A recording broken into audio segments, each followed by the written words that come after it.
Right. Public hero ಪದೇ ಪದೇ ಇವತ್ತು ತಗೋತಾ ಇರಬೇಕಾಗಿತ್ತು ನಾವು. ಆದರೆ ಎರಡು ಪಬ್ಲಿಕ್ ಹೀರೋಗಳನ್ನು ರಾಜ್ಯ ಸರ್ಕಾರ ರಾಜ್ಯೋತ್ಸವ ಪ್ರಶಸ್ತಿಯನ್ನು ಕೊಡಮಾಡ್ತಾ ಇದೆ ನಾಳೆ. ಆ ಇಬ್ಬರು ಪಬ್ಲಿಕ್ ಹೀರೋಗಳ ಕಥೆಯನ್ನು ನೋಡ್ಬಿಡೋಣ. ನೋಡಿದ್ಮೇಲೆ ಬಂದವರು ಕೂಡ ಅವ್ರ ಜೊತೆಯಲ್ಲಿ ಒಂಚೂರು ಮಾತಾಡೋಣ.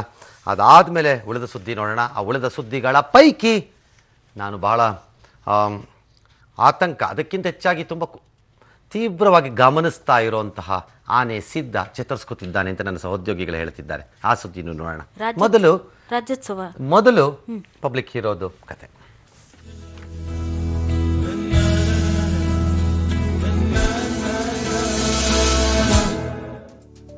ಅರವತ್ತೊಂದು ಸಾಧಕರಿಗೆ ರಾಜ್ಯೋತ್ಸವ ಗೌರವ, ಇಬ್ಬರು ಪಬ್ಲಿಕ್ ಹೀರೋಗಳಿಗೂ ಪುರಸ್ಕಾರ.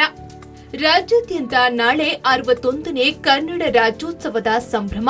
ಈ ನಿಟ್ಟಿನಲ್ಲಿ ಈ ಬಾರಿಯ 61 ಸಾಧಕರಿಗೆ ಸರ್ಕಾರ ರಾಜ್ಯೋತ್ಸವ ಪ್ರಶಸ್ತಿ ಪ್ರಕಟಿಸಿದೆ. ಪಬ್ಲಿಕ್ ಟಿವಿಯ ಜನಪ್ರಿಯ ಪಬ್ಲಿಕ್ ಹೀರೋ ಕಾರ್ಯಕ್ರಮದ ಇಬ್ಬರು ಪಬ್ಲಿಕ್ ಹೀರೋಗಳಿಗೆ ರಾಜ್ಯೋತ್ಸವ ಪ್ರಶಸ್ತಿ ಸಂದಿದೆ. ಅವರಲ್ಲಿ ಗದಗದ 65 ವರ್ಷದ ತುಳಸಮ್ಮ ಹಾಗೂ ಚಿತ್ರದುರ್ಗದ ದೇವರಾಜ್ ರೆಡ್ಡಿಗೂ ಗೌರವ ಸಂದಿದೆ. ಅನಾಥ ಮಕ್ಕಳಿಗೆ ದಾರಿದೀಪವಾದ ತುಳಸಮ್ಮ. ಗದಗ ಜಿಲ್ಲೆ ರೋಣ ತಾಲೂಕಿನ ಹೊಳೆ ಆಲೂರು ಗ್ರಾಮದ ತುಳಸಮ್ಮ ಕೆಲೂರ ಅಂಧ ಅನಾಥ ಮಕ್ಕಳ ಉಜ್ವಲ ಭವಿಷ್ಯಕ್ಕಾಗಿ ಜ್ಞಾನ ಸಿಂಧು ಎಂಬ ಶಾಲೆ ತೆರೆದು ಮಕ್ಕಳ ಪೋಷಣೆ ಮಾಡ್ತಿದ್ದಾರೆ. ಅಜ್ಜುರಿ ಅಂದ್ರೆ ತುಳಸಮ್ಮ ಅನಕ್ಷರಸ್ಥೆ. ಇವರ ಈ ಸಾಧನೆಯನ್ನ ಕಳೆದ ಏಪ್ರಿಲ್ 5ರಂದು ಪಬ್ಲಿಕ್ ಹೀರೋ ಕಾರ್ಯಕ್ರಮದಲ್ಲಿ ಪ್ರಸಾರ ಮಾಡಲಾಗಿತ್ತು. ಈ ಪ್ರಶಸ್ತಿ ಸಿಕ್ಕದ್ದು ಹೆಮ್ಮೆ ಅನಿಸೈತಿ. ಎಲ್ಲರಿಗೂ ಸಲ್ಬೇಕದು. ಪಬ್ಲಿಕ್ ಟಿವಿಯರ್ ಬಂದು ಗುರುತಿಸ್ತಾರ. ಅವ್ರಲಿಂದನ ನಮಗೆ ಇದು ಬೆಳಕಿಗೆ ಬಂದೈತಿ. ಈ ಪ್ರಶಸ್ತಿ ಸಿಕ್ಕದ್ದು. ಬತ್ತಿ ಹೋದ ಬೋರ್ವೆಲ್ಗಳಿಗೆ ಮರುಜೀವ ಕೊಟ್ಟ ದೇವರಾಜ್. ಮತ್ತೊಬ್ಬರು ದೇವರಾಜ್ ರೆಡ್ಡಿ, ಚಿತ್ರದುರ್ಗದ ದೊಡ್ಡ ಸಿದ್ದವ್ವನಹಳ್ಳಿಯವರು. ಬತ್ತಿ ಹೋಗಿದ್ದ ಸುಮಾರು 30,000ಕ್ಕೂ ಹೆಚ್ಚು ಬೋರ್ವೆಲ್ಗಳಲ್ಲಿ ಜಲ ಮರುಪೂರ್ಣಗೊಳಿಸಿದ ಹೆಗ್ಗಳಿಕೆ ದೇವರಾಜ ರೆಡ್ಡಿ ಅವರದು. ರಾಜ್ಯ ಅಲ್ಲದೆ ಅನ್ಯ ರಾಜ್ಯಗಳಲ್ಲಿಯೂ ಜಾಗೃತಿ ಮೂಡಿಸುತ್ತಿರೋ ಇವರ ಬಗ್ಗೆ 2015ರ ಮಾರ್ಚ್ 27ರಂದು ಪಬ್ಲಿಕ್ ಹೀರೋ ಮೂಲಕ ಜನರಿಗೆ ಪಬ್ಲಿಕ್ ಟಿವಿ ಪರಿಚಯಿಸಿತು. ಯಾರ್ಯಾರು ಮಳೆ ನೀರು ಕೊಯ್ಲು ಮಾಡ್ಕೊಂಡು ಸಂತೋಷವಾಗಿದ್ದಾರಲ್ಲ ಅವ್ರಿಗಾಗಿರ್ತಕ್ಕಂಥ ಸಂತೋಷ ತುಂಬಾ ಖುಷಿ ಆಗ್ತಕ್ಕಂಥದ್ದು. ಸರ್ಕಾರದಿಂದ ಸಾಕಷ್ಟು ಸ್ಕೀಮ್ಸ್ ಬಂದಿದೆ. ಜಲಭಾಗ್ಯ ಅನ್ನೋ ಒಂದು ಸ್ಕೀಮ್ ತಂದು ಸಣ್ಣ ಒಂದು ಇನ್ಸೆಂಟಿವ್ ಏನಾದ್ರು ಕೊಟ್ಟಿದೆ ಆದ್ರೆ ನಮ್ಮ ರಾಜ್ಯ ಒಂದು ಮಾದರಿ ಮಾಡಬಹುದು. ಸಮಾಜದ ಏಳಿಗೆಗೆ ಎಲೆಮರೆ ಕಾಯಿಗಳಂತೆ ಒಂದಲ್ಲ ಒಂದು ಕ್ಷೇತ್ರಗಳಲ್ಲಿ ಶ್ರಮಿಸುತ್ತಿರುವ ಇಂಥವರ ಬಗ್ಗೆ ದಿನಕ್ಕೊಬ್ಬರಂತೆ ನಿಮ್ಮ ಪಬ್ಲಿಕ್ ಟಿವಿ ನಾಡಿಗೆ ಪರಿಚಯಿಸುತ್ತಿದೆ. ತಮ್ಮ ಸೇವೆ ಮೂಲಕ ರಾಜ್ಯದ ಅಗ್ರ ಗೌರವಕ್ಕೆ ಭಾಜನರಾಗಿರುವ ಇಬ್ಬರಿಗೂ ನಮ್ಮ ಅಭಿನಂದನೆ. Bureau report, public TV. All right. ಇಬ್ಬರು ಪಬ್ಲಿಕ್ ಹೀರೋಗಳು ನಾಳೆ ರಾಜ್ಯೋತ್ಸವ ಪ್ರಶಸ್ತಿ ವಿಜೇತರು. ಇನ್ನು ಮುಂದೆ ಅವರ ಹೆಸರಿನ ಮುಂದೆ ರಾಜ್ಯೋತ್ಸವ ಪ್ರಶಸ್ತಿ ವಿಜೇತರು ಅಂತ ಹಾಕತ್ತಾರೆ. ಪಬ್ಲಿಕ್ ಹೀರೋ ಅಂತ ಹಾಕಲ್ಲ ಅವ್ರುಗಳು. ಹಾಕ್ತಾರ ಇಲ್ವ? ಹಾಕಬೇಕಾಗೂ ಇಲ್ಲ. ನಮ್ಮ ಕೆಲಸ ಹೀಗೂ ಇದ್ದಾರೆ ಜನ ಅಂತ ತೋರ್ಸೋಕ್ಕೆ. ಎಲ್ಲ ಸುತ್ತಲೂ ದೀಪಾವಳಿ ಅಲ್ವೇ, ಅಂಧಕಾರ ಇದ್ದಾಗ ಬೆಳಕು ಕಾಣಿಸ್ಬೇಕು ಅಂತ ನಮ್ಮ ಬಯಕೆ. ನಮ್ಮ ಪಬ್ಲಿಕ್ ಹೀರೋಗಳು ಆ ರೀತಿ ಬೆಳಕಿನ ಸಂಕೇತ. ಕೆಟ್ಟ ವಾತಾವರಣದಲ್ಲಿ ಒಂದು ರೀತಿ ಬೆಳಕಿನ ಥರ ಕಾಣಿಸ್ತಾರೆ ನಮಗೆ. ಹಾಗಾಗಿ ರೈಟ್, ಚಿತ್ರದುರ್ಗದಿಂದ ಶ್ರೀ ದೇವರಾಜ್ ರೆಡ್ಡಿ ಹಾಗೂ ಗದಗದಿಂದ ತುಳಸಮ್ಮ ಇಬ್ಬರು ನಮ್ಮ ಜೊತೆ ಈಗ ನೆರೆ ಸಂಪರ್ಕದಲ್ಲಿದ್ದಾರೆ. ಮಾತಾಡ್ಬೋಣ ಅವ್ರ ಜೊತೆ. ಆಲ್ ರೈಟ್, ನಮಸ್ಕಾರ ಇಬ್ಬರಿಗೂ. ದೇವರಾಜ್ ರೆಡ್ಡಿ ಅವರು ಮತ್ತೆ ತುಳಸಮ್ಮನವ್ರಿಗೆ ನಮಸ್ಕಾರ ಸರ್. ನಮಸ್ಕಾರ. ನಮಸ್ಕಾರಮ್ಮ. ಆರಾಮಾಗಿದ್ದೀರಾ? ನಮಸ್ಕಾರ ರೀ. ನಾನು ಆರಾಮಿದ್ದೀನಿ ಬಿಡ್ರಿ. ನನಗೇನಾಗ್ತದೆ, ನಾನು ಚಲೋ ಇರ್ತೀನಿ. ಕರ್ನಾಟಕದಲ್ಲಿ ಮಂದಿ ಹೇಳ್ತಾರೆ ನೀ ಚಲೋ ಇರೋಪ್ಪ ಅಂತಾರೆ. ನಾನು ಆರಾಮಿರ್ತೀನಿ. ಆರಾಮಿರ್ಬೇಕ್ರಿ ನೀವು. ಮತ್ತೆ ಬಿಡಕ್ಕಾಗತ್ತೇನ ಹಂಗೆ. ದೇವರಾಜ್ ರೆಡ್ಡಿ ಅವರೇ ನಮಸ್ಕಾರ. ದೀರ್ಘಕಾಲದ ಸೇವೆ ನಂತರ ಸರ್ಕಾರಿ ಪ್ರಶಸ್ತಿಗಳಿಗೆ ಇವತ್ತು ಮೌಲ್ಯ ಅಪಮೌಲ್ಯದ ಪ್ರಶ್ನೆಗಳಿಗಿಂತ ಯಾರೋ ಗುರುತಿಸ್ತಾರೆ ವ್ಯವಸ್ಥೆಯ ಒಳಗಡೆ ಎಂದಾಗ ಸಹಜವಾಗಿ ಸಂತೋಷ ಆಗತ್ತೆ. ನಿಮಗೂ ಇವತ್ತು ಆ ಸಂತೋಷ ಆಗಿದೆ ಅಂತ ನಾನು ಅನ್ಕೊಂಡಿದ್ದೀನಿ. ಆಗಿದೆ ಸರ್, ಆಗಿದೆ. ಫ್ಯಾಂಟಾಸ್ಟಿಕ್. ಹಾಗಿದ್ರೆ ಈ ಪ್ರಶಸ್ತಿ ನಿಮ್ಮನ್ನು ಏನು ಬದಲಾಯಿಸತ್ತೆ ಸರ್? ಈ ಪ್ರಶಸ್ತಿ, ರಾಜ್ಯೋತ್ಸವ ಪ್ರಶಸ್ತಿ ಇವತ್ತು ಬಂದಿರತಕ್ಕಂಥದ್ದು ದೇವರಾಜ್ ರೆಡ್ಡಿಗೆ ಅನ್ನಕ್ಕಿಂತಲೂ 30,000ಕ್ಕೂ ಹೆಚ್ಚು ಕೊಳವೆ ಬಾವಿಗಳಿಗೆ ನೀರನ್ನು ತುಂಬಿಸಿರ್ತಕ್ಕಂಥ ನಮ್ಮ ಜಲಯೋಧರ ರೈತರಿಗೆ ಸಲ್ಲಬೇಕು ಅನ್ನೋದು ನನ್ನ ಒಂದು ಅನಿಸಿಕೆ. ಪರ್ಫೆಕ್ಟ್. ಯಾಕೆಂದ್ರೆ ನಮ್ಮ ರೈತರಲ್ಲಿ ಇವತ್ತು ಎಷ್ಟು ಖುಷಿ ಸಂತೋಷ ಆಗಿದೆ ಅಂದ್ರೆ ನಮ್ಮ ಅಂತರ್ಜಲವನ್ನ ಇಂಗಿಸ್ತಕ್ಕಂಥ ಕ್ಷೇತ್ರಕ್ಕೆ ಸರ್ಕಾರ ಗುರುತಿಸಿದೆ ಅನ್ನೋ ಒಂದು ಮಾತನ್ನ ರೈತರು ಹೇಳ್ತಾ ಇದ್ದಾರೆ.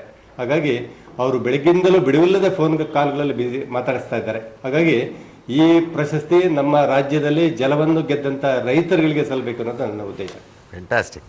ನಾಳೆ ಒಂದು ಕೆಲಸ ಮಾಡಿ ದೇವರಾಜ್ ರೆಡ್ಡಿ ಅವರೇ, ಹೇಳಿ ಸರ್. 6 ಲೈನೋ 7 ಲೈನೋ ಜಾಸ್ತಿ ಬರಿಬೇಡಿ, ಹೌದು ಸರ್. ಒಂದು ಲೆಟರ್ ಬರ್ಕೊಳ್ಳಿ. ಓಕೆ. ಅವಾರ್ಡ್ ಕೊಡಕ್ ಬರ್ತಾರಲ್ಲ ಚೀಫ್ ಮಿನಿಸ್ಟರ್ ನಿಮ್ಮ ಹತ್ರ, ಹೌದು ಸರ್. ಸರ್ ಇದು ರಂಗನಾಥ್ ಅವ್ರು ಹೇಳ್ಕೊಟ್ಟಿದ್ದ ಐಡಿಯಾ, 6 ಲೈನ್ ಇದೆ ಓದ್ಬಿಡಿ ಸರ್ ಅಂತ ಲೆಟರ್ ಕೊಟ್ಬಿಡಿ. ಅದರಲ್ಲಿ ಎಲ್ಲಾ ಭಾಗ್ಯಗಳನ್ನ ಮಾಡಿದ್ದೀರಿ, ಹೌದು, ಜಲ ಮರುಪೂರಣ ಭಾಗ್ಯವನ್ನ ಒಂದು ಕರುಣಿಸಿ ಬಿಡಿ ರಾಜ್ಯಕ್ಕೆ ಅಂತ ಬರೀ. ಖಂಡಿತ ಎಲ್ಲ ನಮ್ಮ ರೈತರ ಒಂದು ಅಷ್ಟೇ ಬರೀರಿ, ಇನ್ನೇನು ಬರಿಬೇಡಿ. ಹೌದು ಸರ್. 4 ಲೈನ್ ಬರೀರಿ ಸಾಕು. ಹೌದು. ಇದಕ್ಕೆ ನನ್ನಿಂದ ಕಿಂಚಿತ್ ಸೇವೆ ರಾಜ್ಯಕ್ಕೆ ಮತ್ತು ಸರ್ಕಾರಕ್ಕೆ ಅವಶ್ಯವಿದ್ದರೆ ನಾನು ಸಿದ್ಧ. ನಿಮ್ಮ ಪ್ರಶಸ್ತಿ ಆಗ ನನಗೆ ಧನ್ಯತೆ ತರುತ್ತದೆ ಅಂತ ಬರ್ಬಿಟ್ಟು ಕೊಟ್ಬಿಡ್ರಿ, ಹೇಳ್ತೀನಿ. ಖಂಡಿತ ಖಂಡಿತ ಸರ್. ಸೆನ್ಸಿಟಿವ್ ಇರೋ ಲೀಡರ್ಸು ಇದನ್ನೆಲ್ಲ ಪರಿಗಣಿಸ್ತಾರೆ. ಹೌದು ಸರ್. ಹೌದು. ಸೂಕ್ಷ್ಮತೆಯನ್ನ ಕಳೆದುಕೊಂಡು ಹಾಳಾಗಿ ಹೋಗಿರೋರು ಗಮನಿಸಲ್ಲ. ನೋಡೋಣ ನಾಳೆ ಅವ್ರಿಗೆ ಬಿಡೋಣ ಅವರ ಸೂಕ್ಷ್ಮತೆಯ ಮಟ್ಟ ಯಾವ ಲೆವೆಲ್ ಅಲ್ಲಿ ಇದೆ ಅಂತ. ಹೌದು ಸರ್. ಖಂಡಿತ ಮಾಡ್ತೀರಾ ದಯಮಾಡಿ ನನಗೋಸ್ಕರ? ಸರ್ ಖಂಡಿತ ಮಾಡ್ತೇನೆ. ಖಂಡಿತ ಮಾಡ್ತೇನೆ. ಆಯ್ತು, ಖಂಡಿತ ಮಾಡ್ತೇನೆ. ಈ ಕೆಲಸವನ್ನು ಮಾಡ್ತೇನೆ. ಬಹಳ ಸಂತೋಷ ಆಯ್ತು ದೇವರಾಜ್ ರೆಡ್ಡಿ ಅವರೇ, ನಿಮ್ಗಳನ್ನೆಲ್ಲ ಗುರುತಿಸ್ತಾ ಇರೋದು ನೋಡಿ. ಕಾರಣ ಸರ್ಕಾರದಲ್ಲಿ ನಿಮ್ಮನ್ನೆಲ್ಲ ಗುರುತಿಸಬಹುದಾದಂತ ಮನಸ್ಸುಗಳು ಇನ್ನೂ ಇವೆಯಲ್ಲ ಅಂತ ಅಷ್ಟೇ. ನನ್ಗೆ ಅಷ್ಟೇ ಖುಷಿ. ಅರ್ಜಿ ಹಾಕಿಸ್ಕೊಂಡು, ಇನ್ಫ್ಲೂಯೆನ್ಸ್ ಮಾಡಿಸ್ಕೊಂಡು, ಫೋನ್ ಮಾಡ್ಕೊಂಡು, ಕೈಕಾಲಕ್ಕೆ ಬಿತ್ಕೊಂಡು, ಬೇಡ್ಕೊಂಡು ಆಗುವಂತ ಸನ್ನಿವೇಶಗಳಲ್ಲಿ ನಿಮ್ಮನ್ನೆಲ್ಲ ಗುರುತಿಸೋ ಮನಸ್ಸುಗಳಿವೆ. ಆ ಮನಸ್ಸುಗಳಿಗೆಲ್ಲ ಒಂದು ನಮಸ್ಕಾರ ಹೇಳ್ತೀನಿ. ಥ್ಯಾಂಕ್ ಯು, ಬಹಳ ಅದ್ಭುತ. ಹಾಗೆ ಲೈನಲ್ಲಿ ರೀ ತುಳಸಮ್ಮನವರು, ನಮಸ್ಕಾರ. ಅವ್ವ ನಮಸ್ಕಾರ. ನಮಸ್ಕಾರ ರೀಪ್ಪ. ಏನಂದ್ರು ಆ ಹುಡುಗರು? ಆ ಹುಡುಗರು ಏನಂದ್ರು? ಅವಾರ್ಡ್ ಬಂದೈತಿ ಅಂದ್ರೆ ಏನ್ ಅವಾರ್ಡ್ ಬಂದೈತಿ ಅಂತ ಗೊತ್ತೇನಾ? ಗೊತ್ತಾಯ್ತ್ರಿ, ಎಲ್ಲಾರು ಖುಷಿ ಆಗ್ಯಾರ್ರಿ. ನಮಗ ಅಷ್ಟ ಇಷ್ಟ ಖುಷಿ ಆಗಿಲ್ರಿ, ಜಗ್ ಖುಷಿ ಆಗೈತ್ರಿ. ನಮ್ಮ ಸಿಬ್ಬಂದಿಗೆ ಆತ್ರಿ, ನಮಗ ಏನ್ ಸಹಾಯ ಸರ್ಕಾರ ಮಾಡ್ಯಾರ್ರಿ, ಎಲ್ಲರಿಗೂ ಖುಷಿ ಆಗೈತ್ರಿ. ಏನ್ ಮಾಡಿದ್ರು? ಎಲ್ಲ ಒಬ್ಬರ್ಲಿಂದ ಅಲ್ರಿ, ಇದು 1,000 ಜನ ನಿಮ್ಮ ಟಿವಿ ಒಳಗ್ ಬಂದಿಂದಂತೂ ಬಾಳ ಸಹಾಯ ಮಾಡ್ಯಾರ್ರಿ. ಎಲ್ಲಾರ್ಗಿ ಖುಷಿ ಆಗೈತ್ರಿ ಅಪ್ಪ. ಎಂತ ದೀಪಾವಳಿ ಬಂತು ಬಿಡವ ಈ ಬಾರಿ, ಬಾಳ ಸಹಾಯ ಆತ್ರಿ. ಸಾರಿಯಾದ ದೀಪಾವಳಿ ಬಂತು ಬಿಡವ. ಬಾಳ ಖುಷಿ ಟೈಮ್ ಆತ್ರಿ ಅದು ನಮಗ್. ನಿನ್ನೆ ಎಲ್ಲಾರು ಫೋನ್ ಹಚ್ಚ ಕೇಳುದು ಅದ ಮಾಡಿದಾರ್ರಿ. ನನಗ್ ಸಲ್ಲೋದಲ್ರಿ, ಅದು ನಮ್ಮ ಸಿಬ್ಬಂದಿಗೆ, ನಮ್ಮ ಮಕ್ಕಳಿಗೆ ಯಾರು ಸಹಾಯ ಮಾಡ್ಯಾರ ಎಲ್ಲಾರ್ಗಿ ಸಲ್ಬೇಕ್ರಿ ಅದು. ಮತ್ತ ಬೆಂಗಳೂರಾಗ ನಟ್ಟ್ಯಾರು ಸಹಾಯ ಮಾಡ್ಯಾರಿ, ಒಬ್ರ ಅಲ್ರಿ, ಅಷ್ಟ್ರಿಗೆ ತಕ್ಕದ್ರಿ. ಅದು ನನಗೊಬ್ಬಕ್ಕಿದ ಅಲ್ರಿ, ಅದು ನಂದೇನು ಇಲ್ರಿ ಇದ್ರಾಗ. ಕರೆಕ್ಟ್ ಬಿಡ್ರವ, ನಿಮ್ಮಂತವ್ರು ಇರೋದ್ರಿಂದಾನೇ ಹಿಂಗಿರೋದು. ಮುಂದ ಮಕ್ಕಳ ಗೊತ್ತಾತೇನ? ಸಾಲ್ ಮಾತ್ರ ಈಗ ಸೋರ್ಕತೈತ್ರಿ. ಆಗೇತ್ರಿ ಆಗೇತ್ರಿ. ಮಕ್ಕಳಿಗೆ ಅರ್ವ ಐತೇನ ಸಾಲ್ ಸೋರ್ತೈತ್ರಿ ಅವಾರ್ಡ್ ಅಂತ? ಬಂದೈತಿ ಅಂತ ಗೊತ್ತಾಗೈತ್ರಿ, ಎಲ್ಲಾರು ಖುಷಿ ಬಿಟ್ಟಾರ್ರಿ. ಇನ್ನು ನಮಗ ಸಹಾಯ ಸರ್ಕಾರ ಬೇಕಂತೇಳಿ ಕೇಳ್ಕೊಂತೀವ್ರಿ. ಕೇಳ್ರಿ, ಬಿಡ್ಬೇಡ್ರಿ. ಇನ್ನು ಸಾಲ ಆಗ್ಬೇಕ್ರಿ ನಮಗ. ಅವ್ರಿಗೆ ಹೈಸ್ಕೂಲ್ ಮತ್ತ ಕಾಲೇಜ್ ಆಗ್ಬೇಕ್ರಿ, ಸಾಲಿ ಕಟ್ಟೋಡಿ ಆಗ್ಬೇಕ್ರಿ. ನಮ್ಗಿನ್ನು ಕೆಲಸ ಬಾಳ ಐತ್ರಿ. ಎಲ್ಲಾರು ಸರ್ಕಾರ ಇರ್ಲಿ, ನಿಮ್ಮಂತರ ಆಶೀರ್ವಾದ ಇರ್ಲಿ. ಅಲ್ಲವಾ, ನೀ ಎಷ್ಟು ಓದಿರೋದ? ಹೇಳ್ರಿ, ನೀವ್ ಎಷ್ಟು ಓದಿದ್? ನೀವು? ನಾ ಸಾಲಿನ ಕಲ್ತಿಲ್ರಿ ಅಪ್ಪ. ಇಲ್ಲ ಇಲ್ರಿ ಅಪ್ಪ, ನಾ ಬಡ್ರ ಮನ್ಯಾಗ ಹುಟ್ಟಿದಾಕ್ರಿ, ಹೊಲಮನಿ ಕೆಲಸ ಮಾಡೇನ್ರಿ. ಆದ್ರೆ ಊರಿನ ಮಂದಿಗೆಲ್ಲ ಕಾಲೇಜ್ ಬೇಕೇನ್? ಮತ್ತೆ ಈಗ ನೀವು ಶಾಲಿಗೆ ಹೋಗದೆ, ನೀವು ಶಾಲಿಗೆ ಹೋಗದೆ ಇಷ್ಟು ಚಲೋ ಕೆಲಸ ಮಾಡ್ಲಿಕ್ಕೆ ಹೋಗ್ತಿದ್ದೀರಿ. ಮತ್ತೆ ಈ ಶಾಲಿಗೆ ಹೋಗಿದ್ ಮಂದಿ ಎಲ್ಲ ಕೆಟ್ಟ ಹೋಗ್ತಾರೆ, ಸರಿ ಇರಂಗಿಲ್ಲ. ಅವ್ರು ಕಲಿಬಾರ್ದೆಲ್ಲ ಕಲಿತಾರೆ ಮಂದಿ. ಹಾಗಾಗಿ ನೀವು ಅವ್ರಿಗೆಲ್ಲ ಶಾಲಿಗೆ ಕಳಿಸ್ತೀರೇನಾ? ಇಲ್ರಿ, ಕಲಿತಾರ್ರಿ. ಆದ್ರೆ ನಾವು ಬಡ್ರ ಮನ್ಯಾಗ ಹುಟ್ಟಿ ಸಾಲಿ ಕಲ್ತಿಲ್ರಿ ಇಷ್ಟ. ಈಗ ಮಕ್ಕಳ ಜೊತೆ ನಾವು ಇದನ್ನ ಮಾಡಿದೆಲ್ಲ ಇದನ್ನ ನಡ್ಸಾಕತ್ತೇನ್ರಿ. ಇನ್ನು ಹೆಚ್ಚೆಚ್ಚಿಗೆ ಹುಡ್ರು ಬರ್ಲಿ ಅಂತ ಬೇಡ್ಕೊಂತೇವ್ರಿ. ಹೆಚ್ಚೆಚ್ಚಿಗೆ ಸಹಾಯ ಸರ್ಕಾರ ಆಗ್ಲಿ, ನಮ್ಮ ಸಾಲಿ ಕಟ್ಟೋಡ್ ಆಗ್ಲಿ, ಮಕ್ಕಳದು ಮುಂದುವರಿಲಿ ಅಂತೇಳಿ ನಾವು ಇದನ್ನ ಬಾರ ನೀವು ಹೆಚ್ಚಿನ ನಿಮ್ ಟಿವಿ ಮ್ಯಾಗ ಒಳಗ್ ಬಂದಿಂದ್ರೆ ಓಕೆ, ನಾಳೆ ಅವಾರ್ಡ್ ತಗೊಳ್ಳಿ, ಕಣ್ಣು ತುಂಬ ನೋಡ್ತೀನಿ, ಸಂತೋಷ ಪಡ್ತೀನಿ.